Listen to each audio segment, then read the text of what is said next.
My career sucks. Sex just isn't the same. What's my purpose? Where did this fat come from? My relationship is killing me. I'll never be happy. My debt is piling up. I'll never find love. Why can't I be like other gay guys? Hey guys, it's time to get a grip, stop whining, make a bold move, and do something amazing with your 40-plus gay life. Let's get to the show with your Tell It Like It Is host, Rick Clemons, who does his best to never act like a dick or a diva unless you act like one first.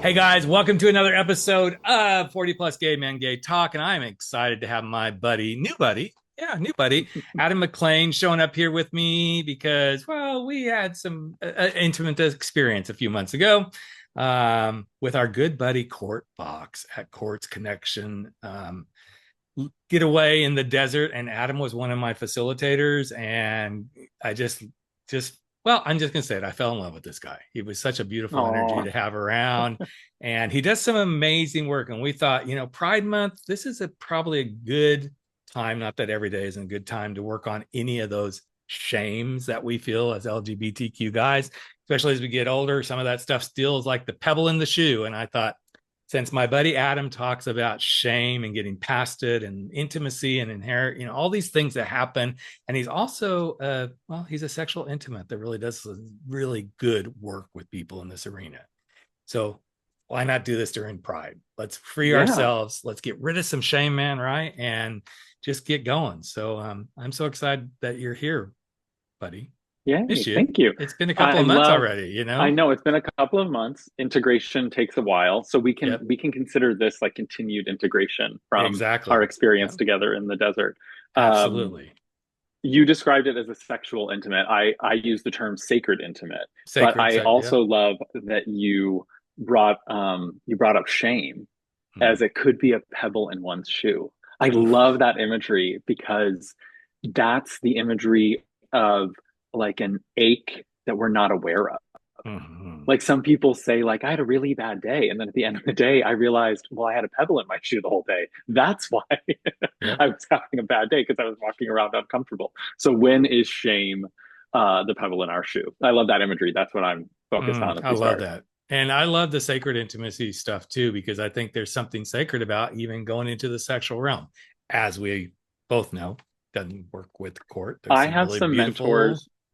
Yeah, I have some mentors who describe sexuality as the most like expeditious, fastest, easiest way to connect to source. I know a lot of us grow up in faith traditions or going to church or going to temple and kneeling and praying, and we think that's how we're supposed to connect to our spirituality. And I think my favorite part of adulthood, definitely after 40 as a gay man, has been realizing that my spirituality is deeply connected to my sexuality.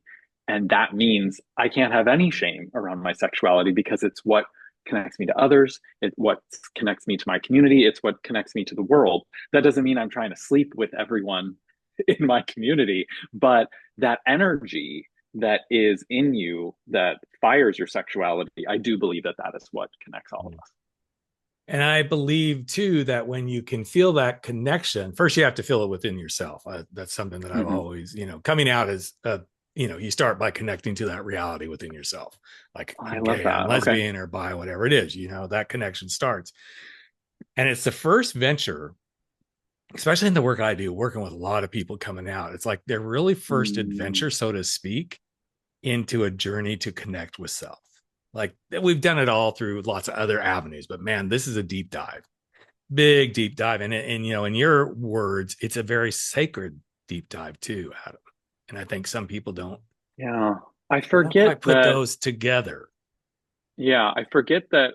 I mean, I always talk about post shame, which is my project, and coming out stories are like hand in hand. But I guess there is a way to go one layer deeper. That is, sometimes that's our first experience of connecting deeply to ourselves. And I think that's the gift of queerness, that we get to kind of, quote unquote, be forced into reckoning with who we are. I do have some straight ally buddies who have reckoned with the idea that they never had to come out. And, they're like deep in adulthood, having that revelation. yeah, I've never had to come out as straight. What does that mean? And I'm like, exactly. This heteronormativity made it so you never had to like examine any of this. And Yep. if they're lucky, they are in, relationships or in situations where they can still explore themselves without like feeling like a threat to their sexuality or Mhm. identity. As a sacred intimate, I do work with a lot of straight men. And the barrier to entry for all of them pretty much is, I don't know if I want to do this. This sounds a little gay. And I'm Yeah. like, no, no, you get to stay straight the entire time. It's just Hmm. what the client needs. And if you are exploring your relationship to your body, to your sexuality, to pleasure, to fantasy, I'm just here to help with that. Yep. Um, but you don't really have to leave behind your identity. But taking a look at it, that's a valuable exercise while we're living in this life. Absolutely. But it's also a coming out journey. So this is where I flipped the whole script on the coming out, because I was speaking in colleges and universities, and everybody who's listened knows this. And one night I had the opportunity to speak to a large student body. And I thought, Mm. man, they've all kind of heard me. Most of them have heard me before. I'm like, how can I flip this? I'm like, oh, well, I'm going to do this the normal way. And in the middle of it, Adam, I flipped the script to be, if you're in this college, in this room tonight, getting a grade for this course that leads to a degree at this university because somebody else told you this is what you're supposed to do with your life, welcome to your first coming out journey. You're doing something based on everybody else's expectations. And by following through and like mom and dad said to do this, and you don't want to do this, it's a coming out journey. So for your guys who may be like, well, I really want to uncover more fantasies, or I want to really uncover what I truly want, you just had a coming out moment with yourself to actually admit that. It's not as deep, I don't think, as what we go through, but I'm never going to say their experience isn't as deep, but there's an interesting twist on if you look at it through the lens of everybody's coming out of something, you actually I can love that. create so That much means more human every connection. quitting of every job was a Yep. coming out story. Yep. Every leaving a relationship is a coming out story. Yeah, any declaration of self. I love that. So yeah, Pride And Month. Come out. Find something come to come out. out about. Exactly. And to tie it I even want a further, dog. I'm coming out as a okay. wannabe dog owner. I have a Okay, dog. I have a dog. I'm She's coming to New sleeping. York in a couple of weeks, so or why we will have already been there. So now that's on my list. I'm going to go drop a dog off at Adam's house and go there. You said you wanted a dog, so there you go. But I That also was think it's me something. coming out years ago. Yeah. Yeah, but it's also interesting too that when you think about this stuff, like, okay, I need to leave this relationship, or okay, I'm going to quit this job. There is shame that needs a light shown on it because you're going, oh, what am I doing? Why am I doing this? And sometimes that shame is, again, it's the pebble in the stone that's been there because someone somewhere along the way said, oh, when you do these things, you should be ashamed of it. If you do this, I remember when I came out about leaving well, I didn't leave my job. I got left from my job. They laid me off. And I was like, okay, this is 2 in a row. I'm kind of done. And I remember sitting in my car and going, are you finally going to go do this thing and build your own business? And there was suddenly all this shame, like, well, why are you doing this? You're high up. You could go get another job. You could make the kind of money, have all the benefits. And all that was coming from not so much me, but all the stories that I'd been told. And there was huge amounts of shame around that. So when you're working with people in this shame stuff, because I know you've got a beautiful, you got a beautiful work you do around this sort of stuff. You also have the Find Your Light podcast. What is one of the main places and I know you meet the client where they are, but what is one of the main things you try to help people start doing with, like, here's how we start to release the shame and move away from it? Well, my primary focus is on postshame.org, which is an Mm-hmm. online tool to help people find something in their past that they worry would leak on the internet. And then they leak it on their own with context, and they share a story of strength and leadership that shows they're ready to help people deal with something similar. So to answer your question, the place I usually start in those types of conversations is the internet is scary for a lot of people. Yep. The internet remembers everything. The Mm-hmm. internet has created conversations necessary between generational differences. Yep. I deal a lot with nude photo leaks and people coping with their nude photos being on the internet, either by accident, by revenge porn, or by choice as a content creator. So I like to start conversations around the internet. How's the internet stressing you out? Is cancel culture working for you? It turns out it's not working for anyone. No one enjoys the concept of cancel culture. It's gotten away from um, its original efforts at trying to bring justice to things. Now the internet's just a very scary place. So I usually start conversations from there. Then I also have a Find Your Light podcast, which is in Act One of the podcast, we meet a post-shame warrior, someone who's up to something that has a tool to help dismantle shame. And then in Act Two of the podcast, we kind of reassess someone's public downfall or like cancellation online and see how their life would be different if they had had access to post shame and if they had gotten ahead of the story and kind of reckoned with it in advance. So taken broadly, if we want to like zoom out as far as we can, considering who gets shamed for what and why, and assessing if we think it's valid. I have nude photos of myself on the internet, but I'm going to have a very different experience of that because I live in this world as the white gay man. And a black woman, for instance, who has her nudes leaked on the internet is going to immediately receive threats of sexual violence on Twitter. Those two experiences on the internet are not exactly commensurate or equal. So that's kind of like my lens that I look at it. And then I'm going to zoom in real close. I'm trying to think of like a recent client like struggle. I recently had a straight client who was so brave. Who are we allowed to be explicit on this podcast? Oh God, yes. How explicit about fuck sexy yes. stuff? Fuck yes. Fuck yes. So I had a client who needed to work through shame around masturbating. He wasn't taking care of himself in his alone time. He during a lot of sessions and a lot of discussions, he was able to admit to me that like he hasn't really found a way to like love masturbation. And again, this isn't like a gay creeping on a straight client. This is like two men, a man who's really looking for like help man to man. Like what do I do about this? So I said, what do you think are your early stories about masturbation? What do you remember the first time you started masturbating? Anyway, long story, a little longer. We came up with a fantasy that he would be alone in a bedroom. This was in my studio. Am I gonna get turned on here? I just need to know. I just need you are allowed to get turned on because we are, like I said, this sexuality is our fastest. I don't want to take away from the story, but I'm just setting the tone for guys. If you start getting turned on, there's no shame around this. Okay, let's go there. There is no shame around this, and it is also. I wish we had more stories like this. Anyway, so the bravery of this client is we finally found this little shame kernel. And he was going to be in my bedroom and we were going to close the door and he was going to bring up some porn on his phone and he was going to start masturbating. And then I was going to come into the room and catch him. And I was going to occupy the role of his father.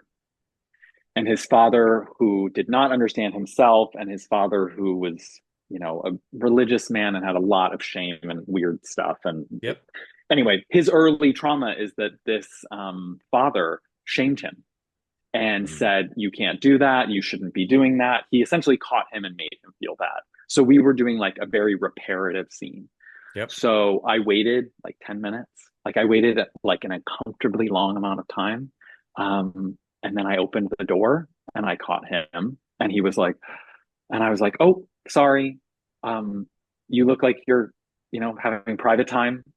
Never mind. Like this is completely natural and okay, but I'm going to leave you alone. And, I closed the door. He wrapped up and then he came back into the living room and we had a kind of scene, a role play as father and son.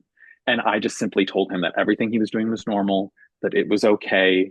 I asked him if he felt okay. I asked him if he had any questions. And he wasn't as much of an improv artist maybe as I am. So he was a little bit like hyper aware of like the awkwardness of this whole situation. But it was such a beautiful like excavation looking for where the kernel of shame was and finding a way to like work through it. And I mean, I applaud him. He said it was helpful. We did a lot more exercises around like body image and like spending time like being embodied. So that scene was actually not like the bulk of our work. Right. But him being bold enough to say, I have been shamed by another man and we need to find a way to like undo that shame, I feel like is very radical, very beautiful. And yeah, I'm grateful to him that he was brave enough to like dig in on that. But what beautiful work.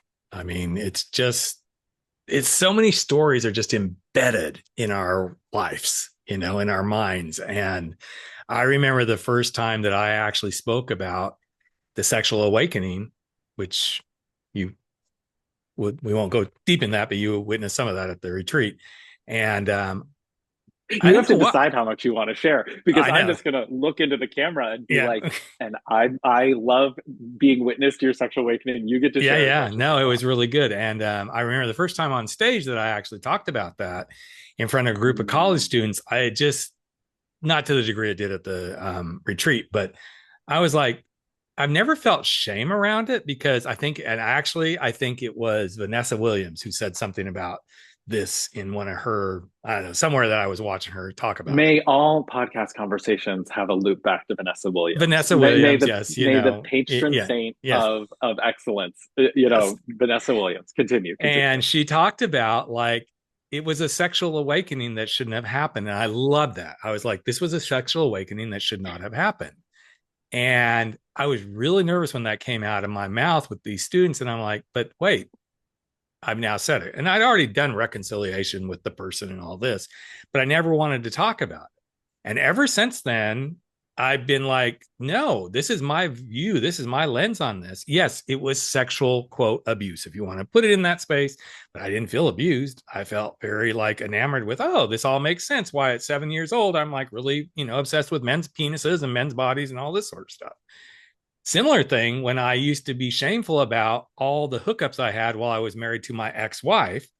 I didn't really want to talk about it. And then the day that I actually admitted to her that it was, there was more, I didn't go into huge detail how many more. And then on stage once, I started talking about this, like the cheating we do on ourselves. And it was actually at an entrepreneurial conference that I said this. I'm like, it's amazing the cheating we do on ourselves. I said, I'm not going to go deep into this, but I was a serial cheater in my marriage. And then I realized I've been a serial cheater in my professional career, because I kept coming up to the moment of starting my business. And then I come up to, and then come up to, and come up to. And it was so freeing. The pebble in the shoe finds like, you can use this for good, Rick. And not that I go and brag about it, but it's like, wow, this is a powerful way to be. And what you just shared with this whole thing with this masturbation was such a beautiful way of turning the pebble in the shoe back into a very beautiful, non-shameful, joyous, this is just part of who we are. And I think this is what most people need is, how do we pivot that shame, especially in this day and age during this Pride Month, where as LGBTQ individuals, that shame factor is on the escalation rise. And I keep saying all along, do not back off, folks. Do not back off. We have nothing to be ashamed of. There's nothing wrong with who we are in the LGBTQ plus community. And don't let this be, quote, another reason for all of us to shirk back into the closet. Okay, let's go be out there. Well, let's give a like tool, like a context, to help folks work through that. Yep. I have a feeling you're going to have a lot to say on this subject. So let's see if we can I don't ever have anything to say on any subject, Adam. You know that. So one of the reasons I was so excited to come on was I love the name of the show and the gay men over 40 part. I'm curious. I'm going to ask you one question, but then I want to like help share this thing. When you were younger, did you picture your older self a lot? Did you spend time thinking about, this is what I'm going to be like at 40, at 50, at 60? Like, did you daydream about that? I did, much more from a heteronormative, straight perspective. But then when I came out at 36, that started to shift in how I looked at it, but there wasn't near as heavy as like the heteronormative. Oh, that's interesting. There were pieces of it, yes. Then I was like, where's my Prince Charming? How many fabulous homes are we going to have? Heteronormativity to, where's my Prince Charming? I want a hot young one. I want a hottie. No, I was into older ones, so I was into daddies. So okay, which was interesting because my husband's not a daddy, so we're 2 years apart. But anyway, I love that. So I think one of my favorite kind of like mechanisms that I've stumbled upon that's helped Mm, me kind of like heal and grow and kind of just like set myself free a little bit is standing. So I'm 43. I feel like I'm so solidly middle age and like middle of life. I think 30 years in the past and 30 years in the future a mm, lot. And I think that's one of the mechanisms I've been using to dissolve shame. So when I'm mm, doing like my time alone meditating, I spend a lot of time like laying down on a floor mat with an eye mask on and just kind of like calming down and like listening. A lot of people call it two-way prayer, where sometimes you mm, ask the mhm. universe or source or whatever you want to call it, God, what would you have me know today?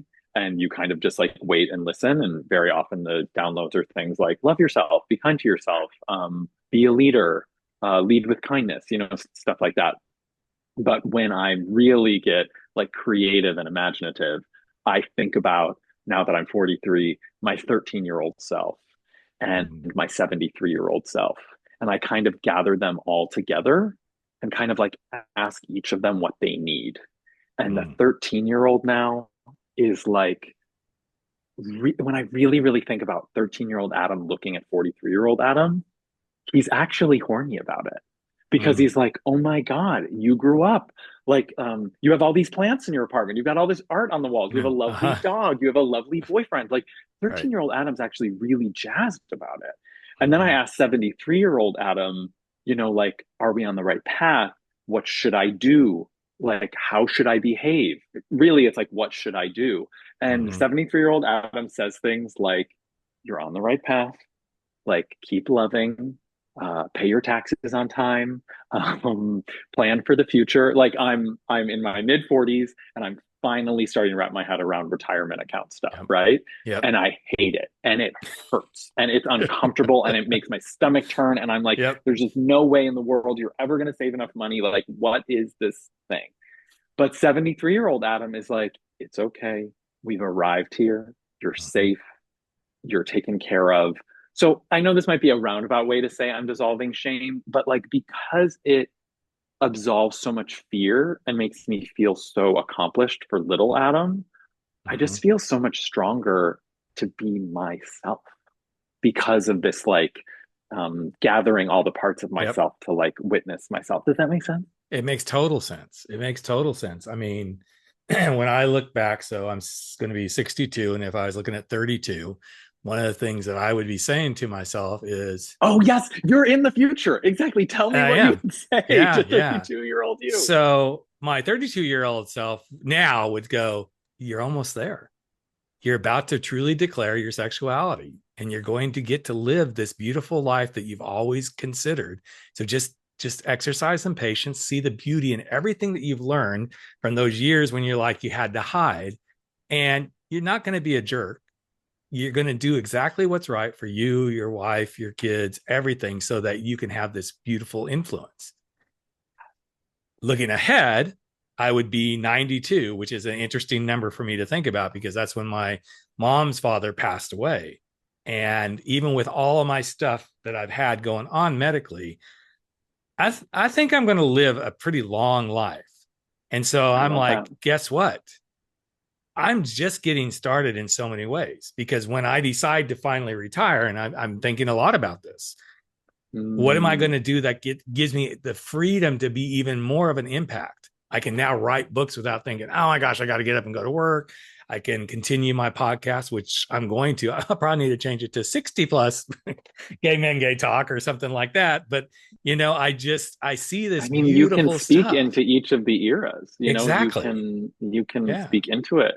Yeah. And it's, like looking at my 30-year-old self, I would even have said, look, your first encounter about gay culture was with your uncles.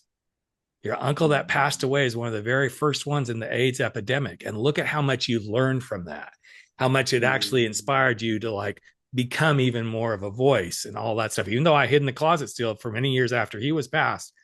But all of this is like now the 92-year-old could go, remember all those things that you learned and that you continued to Mhm. share and that you brought into your relationship and having an open relationship and not being shamed around that and all these different things.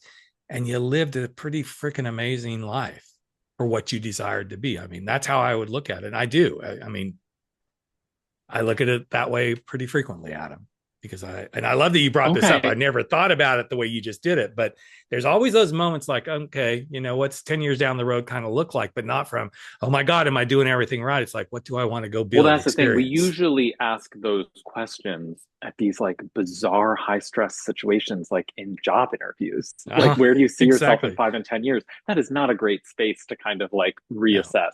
No. But you bring up something that I think I want to try on the next time I'm doing that exercise for myself. And you brought up that uncle that died early in the AIDS crisis. I'm not wearing it today. I'm bummed. I should have put it on. I wear a black leather cock ring from the Leatherman on my right wrist most days. And I wear it into a lot of business contexts as like a very quiet signaling. So if anyone gets it or is queer in the room, or you know, sometimes it's a straight guy who notices, but it's very funny when people are like, is that a cock ring? And I'm like, yeah, it is. And then I, you know, if I'm feeling extra saucy, I'll be like, and that's the same setting I wear when I wear it elsewhere. And then they're just like, oh, okay, heavy pipe. So so I wear that as a reminder of all of the leather daddies who came before, who did not get to live this out and proud. So when we met at Court Fox's Connect in Joshua Tree, I was wearing that cock ring to kind of bring in the ghosts and the spirits and the men who didn't get to keep going.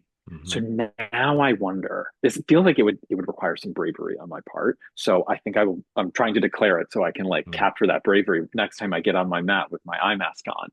So if I'm talking to 13-year-old Adam, and then I'm talking to 73-year-old Adam, who else can I invite in to get their resiliency from, to get their power, to get their advice? And I hope you don't mind me kind of stealing him, but no, please, I'm going to ask for your uncle and be like, are you so fucking jazzed that me and Rick met in this queer magic, in this sexual awakening space, in this radical space? I mean, you're talking about transforming and transmuting early sexual awakening and sexual abuse with your sexual self-expression, with your journey of realizing that you were cheating in marriage and out of integrity, and you were also doing it in business. So you had to repair it in every area of your life. You needed to utilize coming out in order to be a better business person, a better advocate, and a better husband.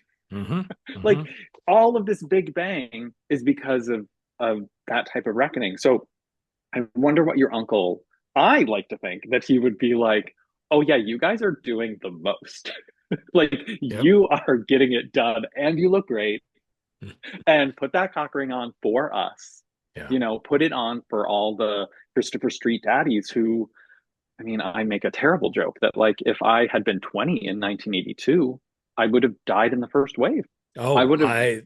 I say that all the time because I came out in 1981 to my parents, 19 years old, and I'd had no experiences, none whatsoever. I had some experiences with girls, but nothing to the point of third base. I mean, and it was okay. I mean, I obviously was married for 13 years, had 2 children. I never had problem having sex with my wife, but the calmness with which you describe, like I'm over here like, so I'm helping these guys masturbate and see if they can heal shame. You're like, and you know, I love women too, I guess. I was having a good time having sex with her. I mean, these are radical conversations. But if I had my druthers, which I did, it was always with men. But back to my uncle. So there's a very, and I've brought this up before, I think I haven't brought this one up in a long time. There was a very poignant conversation I had with my gay uncle, and he's not the one that was the one who took me into the sexual abuse arena. I literally flew to California. I was at Oklahoma State University. We lived in Oklahoma. I flew to go see him when this was happening. And this is when they didn't really know. They were calling it the blotch disease and all this, you know, all this sort of stuff, right? And I remember walking into his hospital room, and he was a shell of a man already by then, and blotches all over him. This is 1981? Yeah, this is right at it was right when it was all going down, like 1980, 80. Yeah, it was probably 81 because I had just graduated high school and I had just started college. So it was just right in the throes of this whole thing. And my dad was in the room with him. And my dad said, I'll let you have some time with him. It's your dad's brother? Yeah. Yeah. And Wow. He walked out of the room and he wasn't super conscious, but like I just kind of sat there with him and, you were like, do I touch him? Do I not touch him? And I'm like, fuck it. I'm going to hold his hand at bare minimum. And he woke up and he goes, oh my gosh. And my official name is Ricky, which I hate. Just couldn't go there. Nothing worse. So we won't call you that. Nothing worse than sitting in an airport, especially international flight, because that's what's on the passport, right? And they'll go, would Ricky Clemons please come to the? I'm like, oh gosh, 61-year-old. You're complaining that you're getting upgraded to first class, please. Okay, I reject. That's not what it is. It's always something else. But anyway, so he says, "Oh, Ricky, I'm so surprised to see you."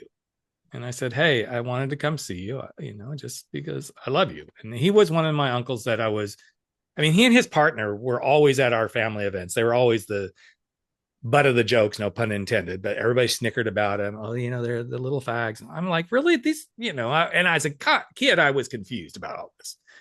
Yeah.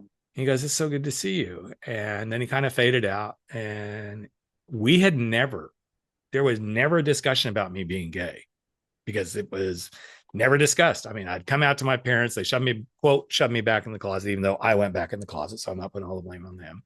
And that whole thing had just transpired. So I came to him. He kind of came out of his weird little space in his head and consciousness and said, just remember this, I had a choice. And I said, what do you mean by that? He goes, oh, it wasn't a choice to be gay. He goes, I had a choice to not, play around on my partner and be unsafe and just all these things.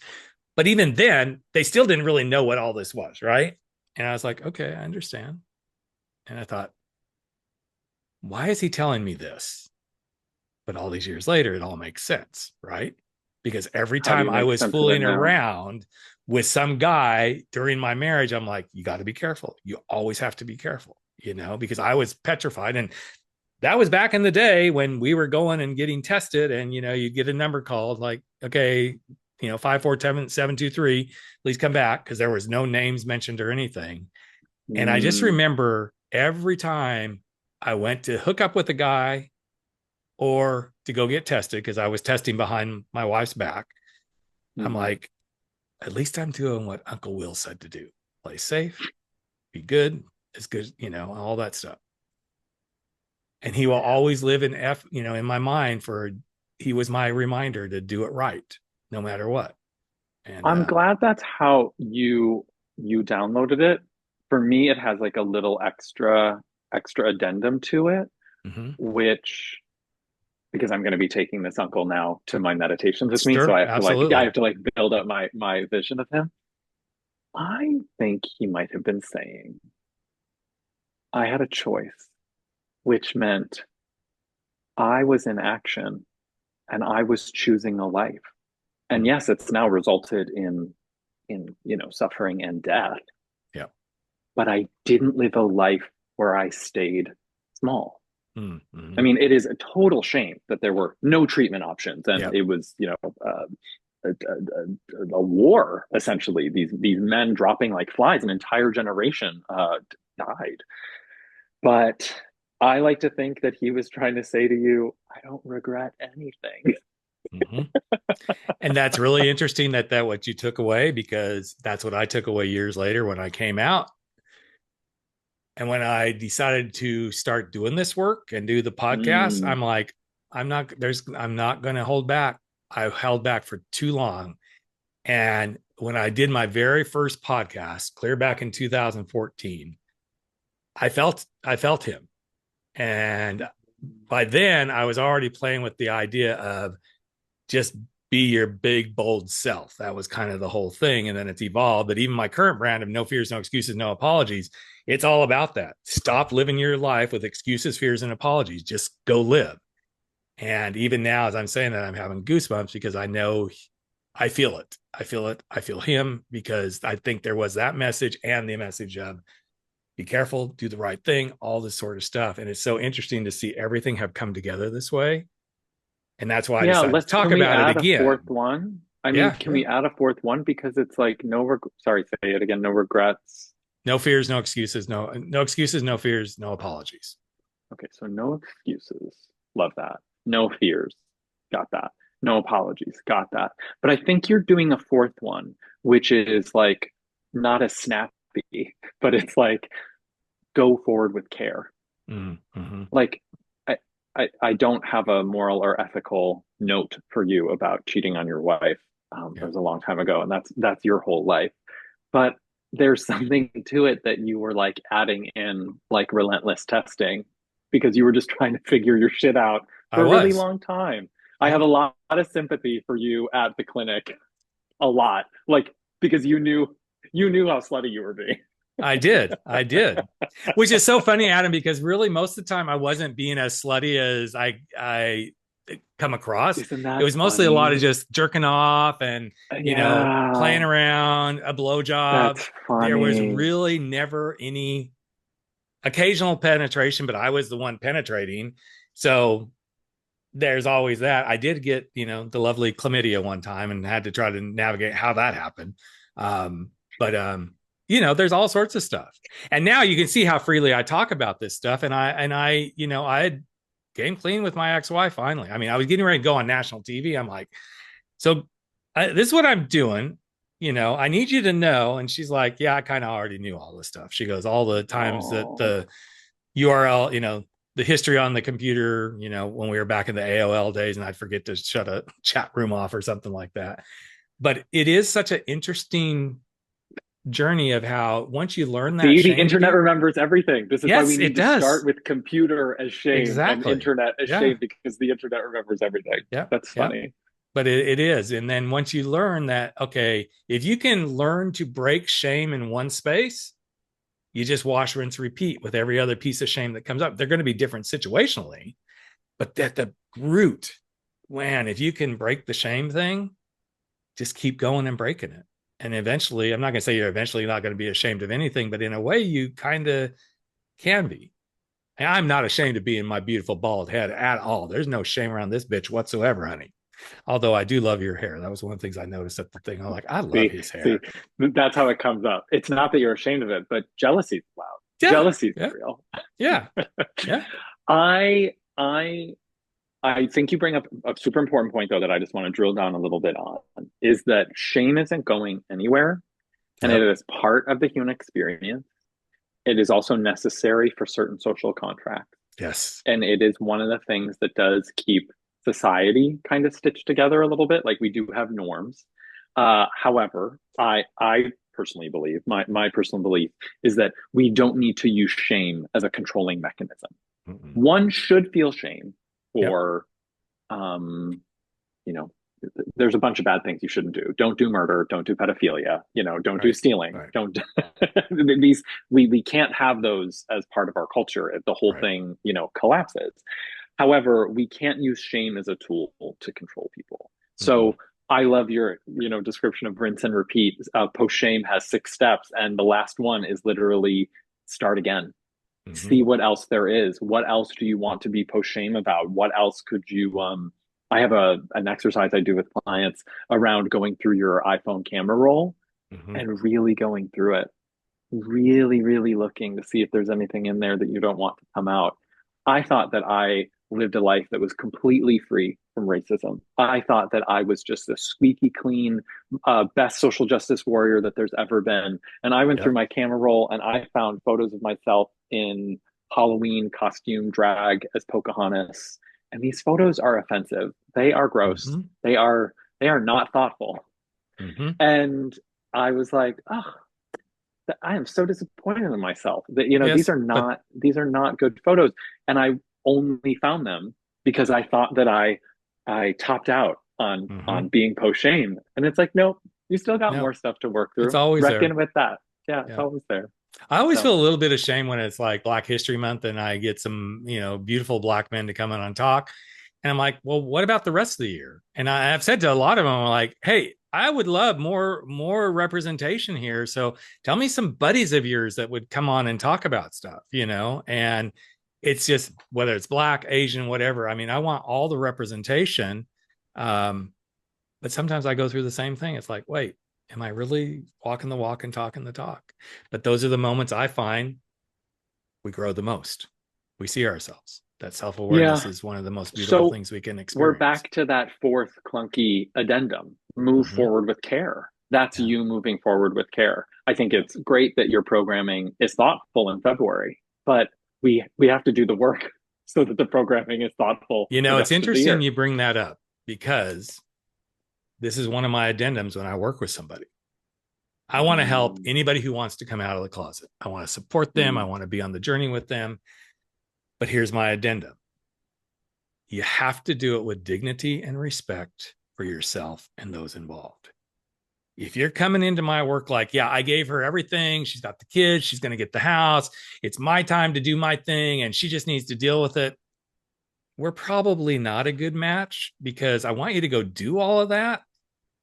But to your point, I want you to do it with some care. Well, then do we have to take off the third one that is no apology?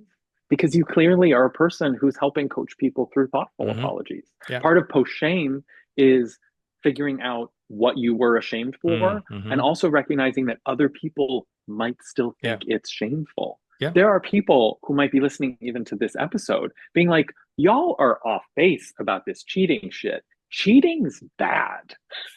And we might be like, oh, we didn't say it wasn't. We're just trying to find the path that Rick comes out. Like that's what we needed. He cheated a lot. But then he needed to find his path to coming out. So I'm not going to get in the way of your catchy catchphrase, but I don't know. I feel like it's just more thoughtful apologies. It's not no apologies. It's like reconsidering the types of apologies. I love that. I love that so much. So if somebody wanted to do some work with you, man, how do they get a hold of you? I am not hard to find on the internet. True. I am at Adam MacAttack on most platforms. Yeah. Post-Shame is at postshame.org. I even have a sacred intimacy page on postshame.org that kind of gives like an overview of how I came to the work. And then at the end, it says, if you still have more questions, send me an email. Awesome. The work is always so tailored to the client. I don't really have like a prescriptive methodology. It's just like whatever the client needs. And I'm so grateful to the straight guys who started my practice with me, who said, you sound like someone I want to help have me dissolve shame, but I'm not coming out of the closet. You and I are two separate sides of the coin. You are who people go to get busted out of that closet. And I think I'm the person that the straight guys come to be like, I'm still straight, but I am very sensitive. And I love those guys. I love my straight guys that are, I love a lot of straight guys, but I love the straight guys that are kind of sensitive. They're like, how do I work with this? I'm like, just be you, bitch. I mean, I say bitch in a loving way. It turns out there's a lot more steps other than just be you. Oh, bitch. God, yes. There are there's so much layers in there. I mean, and it's like the layers in the coming out, there's so many layers, that people struggle with in the coming out. And I'm like, we're going to go. I mean, I have 6 steps in that process, and, I meet them where they are. Our methodology, 6 steps. Mine is. So it's mine. I love that. We both went to a 12-step meeting in 2004 and said, this is too long. Ours is 6 steps. Yeah. No, mine is 6 steps to start with, like confusion. And then to get rid of the confusion, you got to get curious. But even as you get curious and you start getting answers, that's what starts to fuel the courage. But it takes more than courage. You have to commit to this as a daily practice of consistently getting rid of the confusion, all this stuff. But as you do that commitment, you grow into the confidence to be whoever you want to be. But that doesn't stop it. You got to consistently continue to show up. And I've done it with people coming out of the closet. I've done it with people like, I'm going to leave my job. Okay, great. What's confusing about this?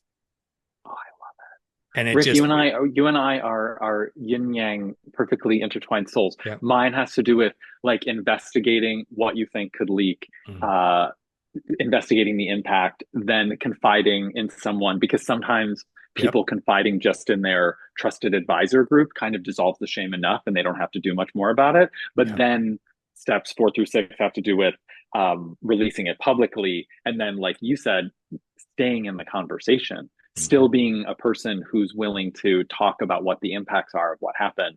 And then step 6 is essentially rinse and repeat, because there's always more to work on. I mean, you can be consistently showing up, but as soon as you get that confusion, guess what? Then let's go through it again. What's confusing you? Go get more curious, build the courage to talk about it or be it, and commit to it. And, your confidence starts to grow. And it's been really interesting when I landed on this. And the more ironic piece of it is I had just got off a stage one night. I was driving home and thinking through this, because we just kind of, with my marketing person that I was working with, we kind of come up with the process. And I'm like, well, wait, if you really think about confusion and curiosity, that kind of helps breaks the excuses, because as you get answers, the excuses kind of go away, so to speak. But the courage and the commitment helps address the fears, because that kind of breaks those up. But then the confidence and the consistency help you stay in that, quote, unapologetic sort of space. And I was like, okay. And it took some years before this whole download happened, because I was just Mr. Coming Out coach. And I'm like, yeah, we go through this and we go through this, but all of it was actually kind of working behind the scenes. And when that happened, I was like, oh, this is why the voice in your head always says, be patient, little bitch, be patient. It's going to come to you. The time is right. That is one of the downloads I get from the universe that I struggle with as well. Oh, but be patient. Yeah. Okay, so we've determined we are soul sisters in a very deep level that it took us years to meet through court, and now here we are. So yeah, well, also it's just like life. It's this upward spiral. It's why every year we experience the holidays over and over again. Yeah. My least favorite part of being human is that every year it's the holidays, every fourth quarter, and I'm like, again, we're all doing this. We're all going to go do this again and be crazy and spend more than we probably should, and try to go, okay, yes, I have to be at all the parties. And so let's celebrate the middle part of the year. June. We love this. Pride Month. This is the part I like celebrating the best. Absolutely. So, well, and I thank you so much. You were part of this, and love you deeply, brother. Had such an amazing experience with you. And guys, if you want to do the work, all the work will be available to see him wherever you want to see him. And let's help us all work together on our shame, because if we could break the shame, what a different world and planet would be. So I guess all we can say now is, warrior, Rick. I don't know. I guess we can just say Happy Pride, everyone, and enjoy the month. And don't just make it just 1 month out of the year. Be it every day. So every day. Thank you, everybody, for listening. And we'll be back in another week with another Pride Celebration podcast. Take care. That's a wrap for 40 Plus. Gay men, gay talk, where size doesn't matter. We drop our bullshit, get over our screwed up fears, make bold moves, and live life without apologies. Don't forget to join us on Facebook at 40 Plus, Gay Men, Gay Talk, where the conversations continue.